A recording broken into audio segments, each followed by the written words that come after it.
አዲስ ዓመት አዲስ ነገር ከሌለው ምኑን አዲስ ዓመት ሆነ? ሁልጊዜም እንደምንለው ከደንበኞቻችን የምንፈልገው እርካታን ብቻ ነው እንላለን። ለአዲሱ ዓመት ደግሞ ከእርካታ ጋር ታላቅ ደስታን ጨመርንበት። ሽልማት እንደ ሁልጊዜው የወደዱትን አዘው ከወዳጆቹና ከቤተሰቦ ጋር ውብ ጊዜን እያሳለፉ 250 ድርሃምና ከዛ በላይ ተጠቃሚ ሲሆኑ የዕጣው ተሳታፊ ይሆናሉ። ኩፖኑ ላይ ስምና አድራሻውን ሞልተው በተቀመጠው ሳጥን ውስጥ ይከታሉ። ኦንላይን ለምታዙ ደንበኞቻችን ትዕዛዙ ከ250ና ከዛ በላይ ከሆነ ኩፖን አብረን የምንልክ ሲሆን ሞልተው በዱከም ሬስቶራንት በሚገኘው ሳጥን ማስገባቱን አይዘንጉ። ዕጣው የሚወጣው የአይፎን 17 ፕሮማክሱ ኦገስት 8 ሲሆን BYD ሶንግ ፕላስ ብራንድ ኒው መኪና ደግሞ ሴፕቴምበር 12 ይሆናል። የዱባይ ኢኮኖሚ ዲፓርትመንት ፍቃድ የሰጠው የመንግሥት አካል በተገኘበት ዕጣው የሚወጣ ሲሆን በዱከም የሶሻል ሚዲያ ገጾች ላይ በቀጥታ የሚተላለፍ ይሆናል። አይተው ነክተው ዳሰው የመጀመሪያውን ሰልፊ ተነስተው ዕድልዎን ያሳምሩ። በዕጣው ተሳታፊ ለመሆን 250 ድርሃም ወይም ከዚያ በላይ ተጠቃሚ መሆን፣ ለእያንዳንዱ 250 ድርሃም አንድ ኩፖን ይቀበሉ። የኩፖን ብዛት ገደብ የለውም። ብዙ ሲጠቀሙ ብዙ ዕድል ያገኛሉ። ሕግና ደንቦች ተፈጻሚ ይሆናሉ። ምግብ በልተው መኪና የሚሸለሙ ከሆነ ከዱከም ውጭ የት ይመገባሉ?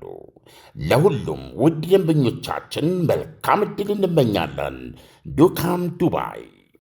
የህልሞን ቤት በሲኤምሲ እውን ያድርጉ። ውበትና ምቾትን በአንድ ላይ ከድሪም ቢውልደርስ ሪል ስቴት በከተማዋ ተመራጭ በሆነችው ሲኤምሲ የተባበሩት ኮምፓውንድ አፓርትመንቶችን ለሽያጭ አቅርበናል። ሙሉ ክፍያ ለሚከፍሉ የ30 በመቶ ታላቅ ቅናሽ አዘጋጅተናል። የ10 በመቶ ቅድመ ክፍያና የ50 በመቶ የባንክ ብድር ማመቻችተናል። ባለ አንድ መኝታ 73 ካሬ በ720 ሺህ ብር ቅድመ ክፍያ ወይንም በ30 በመቶ ቅናሽ በ5.3 ሚሊዮን ብር ጠቅላላ ክፍያ። ባለ ሁለት መኝታ በ106 ካሬ በ1 ሚሊዮን ብር ቅድመ ክፍያ ወይም በ30 በመቶ ቅናሽ በ7.7 ሚሊዮን ብር ጠቅላላ ክፍያ። ባለ 3 መኝታ 141 ካሬ በ1.4 ሚሊዮን ብር ቅድመ ክፍያ ወይም በ30 በመቶ ቅናሽ በ10.3 ሚሊዮን ብር ጠቅላላ ክፍያ እንካችሁ ብለናል። አፓርትመንቶቻችን ሰፊ የመኪና ማቆሚያ፣ የልጆች መጫወቻ፣ ዘመናዊ የመዋኛ ገንዳና አስተማማኝ የከርሰ ምድር ውሃ እንዲሁም ሌሎች መሰረታዊ ልማቶች ያላቸው በመሆናቸው ተፈላጊ ናቸው። ይፍጠኑ። በ2 ዓመት ተኩል ጊዜ ውስጥ ቁልፍ እናስረክባለን። ዋጋ ሳይጨምር የቤት ባለቤት የመሆን እድሉ አሁን ነው። የቀሩት ጥቂት ቤቶች ብቻ በመሆኑ በ0964 2529 አሁኑን ይደውሉ። ድሪም ቢውልደርስ ሪል ስቴት።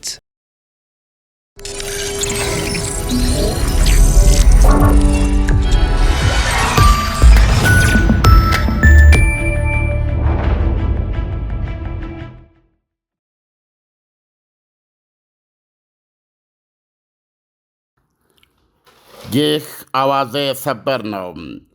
የአሜሪካው ፕሬዝደንት ዶናልድ ትራምፕ በየመካከሉ የሚያቀጣቅጠን ነገርና በአጠቃላይ የመግባቢያ ስምምነቱ ዙሪያ ለመነጋገር በነገው ዕለት ኳታር ዋና ከተማ ዶሃ ከኢራን ጋር ቀጠሮ አለን ሲሉ አስታወቁ። ኢራን ማረጋገጫ የሚሆን ማስተባበያ ያልሰጠች ሲሆን የሆርሙዝ ሰርጥን ግን ከቁጥጥር አላወጣም ብላለች። ሁለቱ ያልተስማምቶም ስምምነት ፈራሚዎች ከሰሞኑ ያልተቀጣቀጡበት ሌሊት ቢኖር ትናንት ብቻ ነው። ትራምፕ በማኅበራዊ ድረገጻቸው ትሩዝ ሲጽፉም ኢራን ስብሰባ ጠይቃለች፣ ነገ ዶሃ ውስጥ ይካሄዳል ብለዋል። የኢራን ዋና ተደራዳሪ የተባሉት ካዚም ቻሪባባድ ቀደም ሲል ለጋዜጠኞች በሰጡ መግለጫ በዚህ ሳምንት የሚደረግ የቴክኒካል ሥራ ቡድን ስብሰባ አይኖርም ብለው ነበር። ይሁንና ሲኤንኤን የጠቀሳቸው ከፍተኛ የአሜሪካ ባለሥልጣን በትናንትናው ዕለት የመግባቢያ ስምምነቱን በተመለከተ የሚደረገው ቴክኒካል ውይይት የሰሞኑ መተኳኮስ ሳያስተጓጉለው በዕቅዱ መሠረት ይካሄዳል በማለት መግለጻቸው አይዘነጋም። ይሄ በእውነት አሰልቺ ዜና ነው። እንግዲህ በትናንትናው ዕለት ሳይታኮሱ ቀርተዋል። ይህም ሁለቱ በደረሱት ስምምነት ነው። ስለዚህ ከዚህ በኋላ ወደ መታኮስ እንዳይገቡ እና ደግሞ በአጠቃላይ ተግባብተን ፈርመናል ባሉት እና በትክክለኛው ቃል የአልተግባብቶም ስምምነታቸው አጠቃላይ ነገር ላይ ለመነጋገር ኳታር ዶሃ ተቃጥረዋል። እንደምታውቀው ኳታር እውነቱን ለመናገር ጊዜ የወሰደ ሁሉን ነገር ያካተተ በትክክልም ይህንን ጦርነት በተገቢው መንገድ ለመቋጨት የሚያስችል ድርድር፣ አቅል ያለው ድርድር እና ግልጽ የሆነ አቋምና ስምምነት ተደርሶ የመጣ ለማስመሰል ይህንን ስምምነት ከፍተኛውን የጥገና የልሰና ስራ በመስራት ከፍተኛ ሚና በመጫወት ላይ ትገኛለች። እንግዲህ ደግሞ ነገ በኳታር ዋና ከተማ ይነጋገራሉ ማለት ነው። ቀደም ሲል እንደሰማኸው በዜናውም ላይ እስካሁን ድረስ የምናውቀው የኢራን ዋነኛ ተደራዳሪ የፓርላማ አፈጉባኤው ቋሊባፍ ነበሩ። ምናልባት 2-3 ሊሆኑ ይችላሉ የሚወከሉት። ይሁንና አሁን በዚህ ዜና አንድ አዲስ ስም ነው የሰማሁት። ኤንዌይ እኚህ የኢራን ዋነኛ ተደራዳሪ የቴክኒካል ቡድኑ በዚህ ሳምንት የሚያደርገው ውይይት የለም ብለዋል። ይሄ ማለት ምን ማለት ነው? የአልተግባብቶም ስምምነት ከተፈረመ ዛሬ ሰኞ ሁለተኛ ሳምንቱን ሊይዝ 2 ቀን ነው ከፊታችን ያለው። ከ60 ቀን ውስጥ ወደ 15 ቀን ልትቀንስለት ማለት ነው። አሁን የኢራን ዋና ተደራዳሪ እንዳሉት ከሆነ ወደ 20 ቀን ገደማ አንዴ ብቻ ስዊዘርላንድ ያደረጉት ድርድር ብቻ። ይህን ማስታወስ አለብን። ስልጣኔ ይጠፋል ብለው 90 ደቂቃ ቀረኝ ኢራን እጄን ልታስተኝ ነው ብዬ ባለበት ሰዓት ላይ ኢራን በፓኪስታን በኩል እግሬ ላይ ወድቃ የሆርሙዝን ሰርጥ ከፍታለሁ ሙሉ በሙሉ የሊባኖስም ጦርነት ይቁምልኝ፣ በሁሉም ግንባሮች ያለው ይቁም፣ ከዛ በኋላ በ15 ቀን እርሱ የፈለጉትን ውል በድርድር እቋጥራለሁ አለችኝ ብለው የተጀመረ ሂደት ነው አሁን ያለንበት። እንደገና ደግሞ የዚህ ስንት አቲካራ፣ ስንት ግጭት፣ ስንት የነዳጅ ማሻቀብ ማሽቆልቆል አስተናግደን እዚህ ከደረስን በኋላ ደግሞ የተግባብቶም የመግባቢያ ስምምነት ተፈረመ ተብሎ ሃሌሉያ ተባለ። የተፈራረሙበት ቀለም ሳይደርቅ ሁለቱም ተስማማን ብለው የሚሰጡት መግለጫ አራምባና ቆቦ ነው። አሁን በዚህ የተነሳ ደግሞ በሆርሙዝ ሰርጥ ላይ የመግባቢያ ስምምነቱ አውቶማቲካሊ ይሄንን የሆርሙዝ ሰርጥን ፈንጂ ከሚጠረግበት ሂደት 1 ወር ሊፈጅ ይችላል። ደረጃ በደረጃ እየሄደ ኢራንም ቃል የገባችው በወር ጊዜ ውስጥ የነበረውን ትራፊክ እንደነበር ለመመለስ ነው። ነገር ግን 36 48 መርከቦች ናቸው እስካሁን የተላለፉት ነው የሚሉ እና ምንድን ነው ችግሩ ስትል፣ ለምንድን ነበር የሚዋጉ ስትል፣ ኢራን በሆርሙዝ ሰርጥ ላይ የሚደረገው ትልልፍ የኔን ጣብቅ ተከትሎ ማለት በሷ ዳርቻ ታኮ እንዲሄድ ነው የምትፈልገው። የእሷ የውሃ ግዛት ቴሪቶሪያል ወተር 10 ኪሎ ሜትር ሆርሙዝ ሰርጥ ውስጥ ይገባል።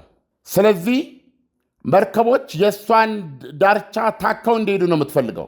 ይሄም ስለ ጉዟቸው ስለ ጫኑት ነገር የማን ሀገር መርከብ እንደሆነ ገለመሌ እሷ የምታቀርባቸውን ጥያቄዎች በኢሜይል ምላሽ ሰጥቶ ተፈቅዶለት ከ60 ቀን በኋላ አስተዋውቀዋለሁ የምትለውንም የገንዘብ ክፍያ ጉዳይ በዛው መንገድ ለመጨረስ የሚያስችላትን አሰራር እያስተዋወቀች ነው። አሁን ብዙዎቹ መርከቦች በሆርሙዝ ሰርጥ መተላለፍ ይቻላል ከመባሉ ጋር በኦማን የውሃ ክልል ዳርቻ በኩል ነው ታከው እየሄዱ ያሉት እና በመሃል ይሄ ኢራኖችን ከነሱ ቁጥጥር ውጭ ስለሚያደርገው ያቀዱትን ስለማሳካው እኔ ከምለው በዚህ በኩል ካልኩት ውጭ ለሚሄዱት ኃላፊነት አልወስድም በሚለው አቋማ ነው መልሳ የምትመታቸው ማለት ነው። ስለዚህ ራሷ ኦማን በተባበሩት መንግስታት የአሜሪካ አምባሳደር በትናንትናው ዕለት ኢራን እያደር ብቻዋን እየቀረች ነው እና በዚህ በሆርሙዝ ሰርጥ ላይም ያላት ቁጥጥር በየቀኑ እያበቃለት ነው በማለት መግለጫ ስትሆን አንድ ያቀረቡት ምክንያት ኦማን ገንዘብ በማስከፈል አትስማማም፣ እንግዲህ ኦማንን ይዛ ነበር የምትሰራው በማለት ይህን መግለጫ ሰጥተዋል። ነገር ግን አሁን ደግሞ የማነበው ሌላ መግለጫ ኦማን የምትለው ዞሮ ዞሮ የሆርሙዝ ሰርጥ ከጦርነቱ በፊት ወደ ነበረበት ሁኔታ የሚመለስ አይመስለንም የሚል ነው።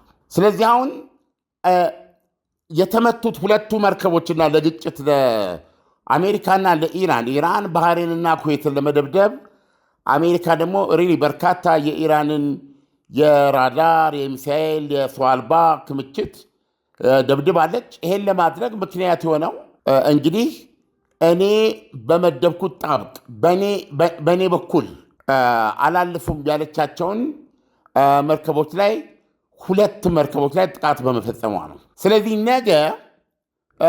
ነገ ኳታር ውስጥ ተገናኝተው የሚነጋገሩት ይህንን ነው። ኢራን በዚህ ጦርነት ውስጥ ኢራን እኮ መሪ የሌላት ሀገር ነች። ኢራን እኮ የተቀላ ሀገር ነች። ወዲህም ተባለ ወዲያ የቀደመው የኢራን አመራር በአመራርነት የሚታወቀው ክፍል ዋናው ክፍል የለም፣ አብዛኛው ተገሏል። እና ከዛ በኋላ በቦታው ላይ የተተኩ ሰዎች ናቸው አሁን ያሉት። ስለዚህ ኢራን ወደ እንግዲህ በአማካይ ግምት እስከ ግማሽ ትሪሊዮን ወይም ደግሞ በእስራኤል ግምት እስከ 1 ትሪሊዮን የሚደርስ ውድመት ደርሶባታል ይላል። እነዚህን ስትመለከት በዚህ ጦርነት የከፋ ተሸናፊነት ብቻ ነው የሚታየው። የሆርሙዝ ሰርጥን በእጇ ካላስቀረች ኢራን ያለ ሆርሙዝ ሰርጥ በዚህ ጦርነት ክፉኛ የተሸነፈች ሀገር ነው የምትሆነው። ስለዚህ አሁን እንዴት ነው ይህን ነገር የምትመለከተው? የሀገሪቱ መንፈሳዊ መሪ አያቶላ አሊ ካሜኒን ጨምሮ የእስላማዊ ዘቡ የባሲጅ የሚባለው ኃይል የመደበኛው ጦር የነዚህ አዛዦች በተዋረድ ያሉ ነባር የአገዛዙ ቁልፍ ሰዎች በዚህ ጦርነት አልቀዋል። በዚህ ጦርነት የወደመው የኢራን መሠረተ ልማት የትየሌሌ ነው። በዚህ ውስጥ ኢራን ይሄንን ተቋቁማ በተገደሉት አገዛዞች ምክንያት በተገደሉት አመራሮች ምክንያት ከመፈራረስ ይልቅ በመተካካትና በመጠንከር አገዛዙ በማቆየት እንደውም የተሻለች ኢራን ልትፈጠር የምትችልበትን አቅም ይዛ ወጣች፣ አሸናፊ ሆነችበት ያስባላት የሆርሙዝ ሰርጥ ላይ መፍጠር የቻለችው ዓለም አቀፋዊ ጫናና በሷ የሉዓላዊነት ስር ማቆየት መቻሏል። ዶናልድ ትራምፕ ወይም አሜሪካ በመግባቢያ ስምምነቱ መሰረት ኢራን የሰላጤው ምንድነው የዚህ የሆርሙዝ ሰርጥ ባለቤት አይደለችም ብለው ነው የሚያምኑት። ወደ ነበረበት ይመለሳል ብለው ነው የሚያምኑት። ምክንያቱም የሆርሙዝ ሰርጥ ጉዳይ ኢራንና ኦማን ከሰላጤው ሀገሮች ጋር በመሆን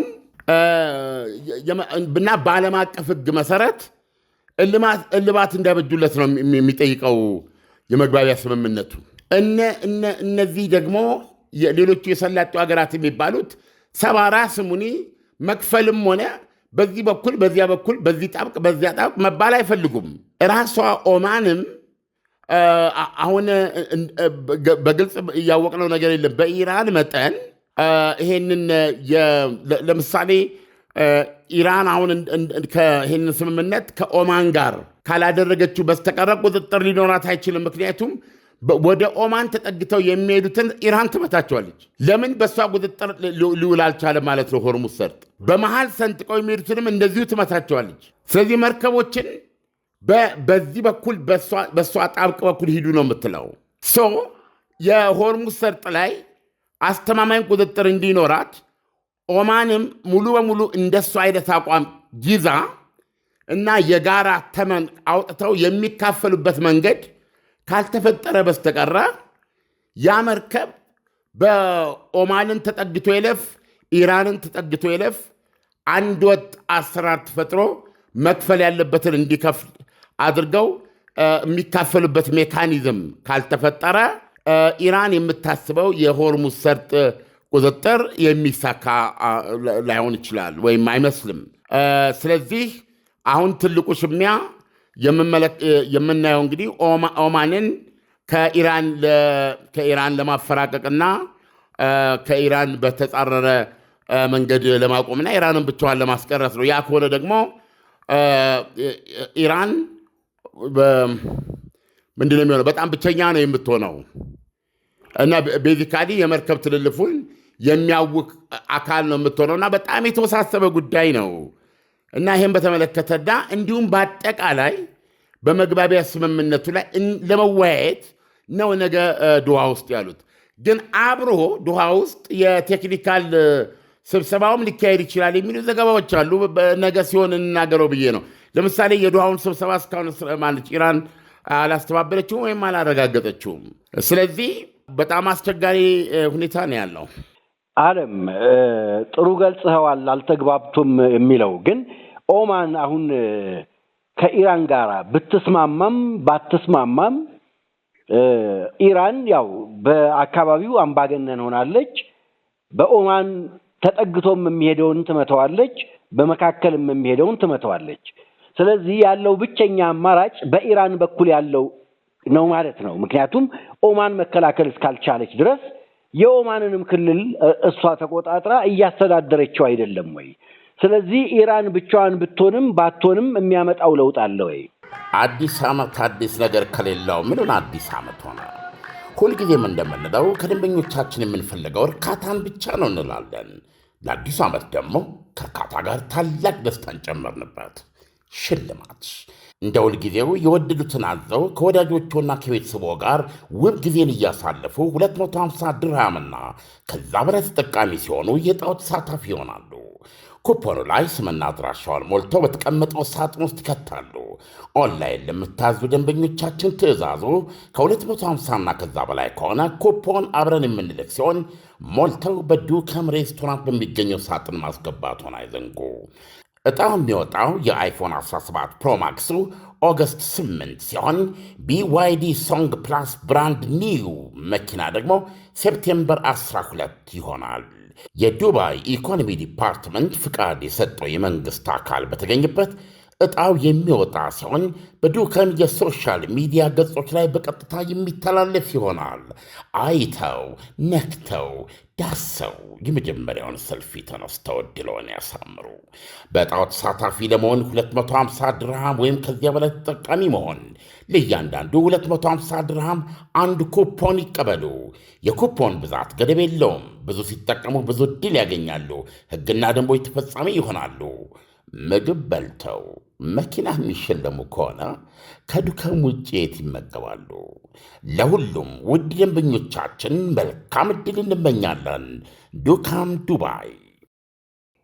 አሁን የምናየው ድብድብ እኮ ከዛ የተነሳ ነው አይደለም እንዴ? አሜሪካ በሆርሙዝ ሰርጥ መርከቦች መተላለፍ ይችላሉ፣ ይዳዝማተር በኢራን ጣብቅ በኩል ይሁን በመሃል ሰንጥቀው ይለፉ፣ በኦማን በኩል ተጠግተው ይለፉ፣ ዓለም አቀፍ መተላለፊያ ነው። ኢራን የምትመታው ደግሞ በእኔ ጣብቅ በኩል ያላለፉ ብላ ነው። በእኔ ጣብቅ በኩል ያላለፉ ብላ ስለመታች ነው አሜሪካ ለመበቀል የምትመታት። አሜሪካ በዚህ መግባቢያ ስምምነቱ ላይ በግልጽ ቋንቋ ሆርሙዝ ሰርጥ ወደ ነበረበት ይመለሳል የሚል ስምምነት አላደረገችም። ምንድነው ከጦርነቱ በፊት የነበረው ትራፊክ ይመለሳል የሚል ነው። ይህንን የማድረግ ኃላፊነቱ የኢራን ነው ብላለች። ስለዚህ ሆርሙዝ ሰርጥ ሙሉ በሙሉ ይከፈታል ነው። አሁን በምናየው የኢራን አሰራር ደግሞ ሙሉ በሙሉ ነገር የለም፣ ወይም በእኛ አማርኛ ገርበብ ብሎ ነው የተከፈተው። ስለዚህ በዛ ነው መሄድ ያለባቸው። ለኢራን ባለቤትነት፣ ለኢራን ኦቶሪቲ፣ ለኢራን ስልጣን መገዛታቸውን እያሳዩ እንዲያልፉ ነው የምትፈልገው። እንዳ ፕሮሲጀሮች አሏት። ለጊዜው ሳንቲም አትወስድም ለ60 ቀን ያህል። ስለዚህ የማስለመድ ነገር ነው። አሁን እነ አሜሪካ ደግሞ በውስጠ ታዋቂነት ከኦማንም ጋር ተነጋግራ የሰላጡ ሀገሮች ባሉበትም አብረው መነጋገር ስላለባቸው የገንዘቡ ጉዳይ አይጸድቅም የሚል እምነት አላቸው። ምክንያቱም ባንደው የሳውዲ አረቢያም ትሁን የተባበሩት አረብ ኤሚሬትስ፣ ኳታር፣ እንደዚህ ኩዌት በራሳቸው ላይ ማታ አያመጡም። የእነሱ ነዳጅ ነው የሚተላለፈው 20 ሚሊዮን በቀን ነዳጅና የተፈጥሮ ጋዝ። ስለዚህ በዛ ላይ የሚተላለፉ መርከቦች ኢራን ልትጥል ያሰበችው ገንዘብ ይጣል ብለው አይስማሙም። ይሄንን በይፋ በአደባባይ እየገለጹት ያለ ነው። ስለዚህ አሁን ኢራንና ኦማን ሆናችሁ ኦማን አሁን በብል መንገድ መስቀለኛ መንገድ ላይ ነች። ኢራን ከኔ ጋር ነች ትላለች። እንደ አሜሪካ በሌላ በኩል ደግሞ ከአሜሪካ ጋር ከኢራን ጋር አይደለችም ይላሉ። ስለዚህ አሁን እዚህ ውስጥ ኢራን ይሄን ስምምነት ለማድረግ ይሄን ለማስፈጸም የሰላጤውን ሀገሮችና የኦማንን ድጋፍ ማግኘት አለባት ማለት ነው። ስለዚህ ካልኩሌሽኑ ወይም ጨዋታው እዛ ውስጥ ነው። ስለዚህ ይሄ በማይገኝበት ሁኔታ ሊኖራቸው የሚችለው መስማማት ሰላጤው ወደ ነበረበት ይመለስ ነው። ይሄ ካልኩሌሽን ነው፣ በግልጽ የተቀመጠ አይደለም። ተመልከት። በግልጽ ግን በመግባቢያ ስምምነቱ ላይ ሊቀርብ የሚገባው ነው። ይሄ ቢሆን ኢራን ስለማትፈርመው የይድረስ በመሀል ያሉት እነ ቱርክ እነ ኳታር እንትን የሚያደርጉት ይሄ ቢሆን በዚህ እየተባለ እንዲፈራረሙ ከፍተኛና ጦርነቱ እንዲቆም የተደረገ ርብርብ እንዳለ ነው የምታየው። ስለዚህ የነገው ስብሰባ ከተካሄደ እስካሁን ኢራን አላረጋገጠችው ምን አይነት ለውጥ ሊያመጣ እንደሚችል አብረን የምንመለከተው ነው የሚሆነው። ዓለም ለትንታኔው ከወዲሁ አመሰግናለሁ። መልካም ምሽት ይሁንልን። መልካም የህልሞን ቤት በሲኤምሲ እውን ያድርጉ። ውበትና ምቾትን በአንድ ላይ ከድሪም ቢልደርስ ሪል ስቴት በከተማዋ ተመራጭ በሆነችው ሲኤምሲ የተባበሩት ኮምፓውንድ አፓርትመንቶችን ለሽያጭ አቅርበናል። ሙሉ ክፍያ ለሚከፍሉ የ30 በመቶ ታላቅ ቅናሽ አዘጋጅተናል። የ10 በመቶ ቅድመ ክፍያና የ50 በመቶ የባንክ ብድር ማመቻችተናል። ባለ አንድ መኝታ 73 ካሬ በ720 ሺህ ብር ቅድመ ክፍያ ወይንም በ30 በመቶ ቅናሽ በ5.3 ሚሊዮን ብር ጠቅላላ ክፍያ። ባለ ሁለት መኝታ በ106 ካሬ በ1 ሚሊዮን ብር ቅድመ ክፍያ ወይም በ30 በመቶ ቅናሽ በ7.7 ሚሊዮን ብር ጠቅላላ ክፍያ። ባለ 3 መኝታ 141 ካሬ በ1.4 ሚሊዮን ብር ቅድመ ክፍያ ወይም በ30 በመቶ ቅናሽ በ10.3 ሚሊዮን ብር ጠቅላላ ክፍያ እንካችሁ ብለናል። አፓርትመንቶቻችን ሰፊ የመኪና ማቆሚያ፣ የልጆች መጫወቻ፣ ዘመናዊ የመዋኛ ገንዳና አስተማማኝ የከርሰ ምድር ውሃ እንዲሁም ሌሎች መሰረታዊ ልማቶች ያላቸው በመሆናቸው ተፈላጊ ናቸው። ይፍጠኑ። በ2 ዓመት ተኩል ጊዜ ውስጥ ቁልፍ እናስረክባለን። ዋጋ ሳይጨምር የቤት ባለቤት የመሆን እድሉ አሁን ነው። የቀሩት ጥቂት ቤቶች ብቻ በመሆኑ በ0964 2025 29 አሁኑን ይደውሉ። ድሪም ቢልደርስ ሪል ስቴት